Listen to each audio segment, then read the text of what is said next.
Во пресрет на одбележувањето на 8 март, учениците од Основното училиште Братство Миѓени се сетија на постарите лица. На жените од Сдруженијето на пензионери во Тетово им подарија цвеќе и украси кои самите ги изработиле.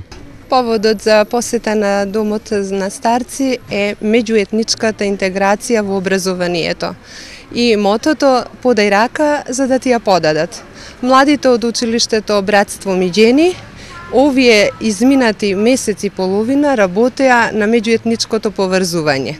Изготвија пригодни подароци и дојдовме за да ги посетиме старците се со цел да покажеме дека младите во секој миг се со нив, дека младото искрено срце е за сите исто, дека сите мајкини се исти и дека сите вредности во животот се исти, а тоа е почитување и љубов. Денешните активности на учениците од Братство Миѓени е во рамките на проектот за меѓуетничка интеграција во образованието.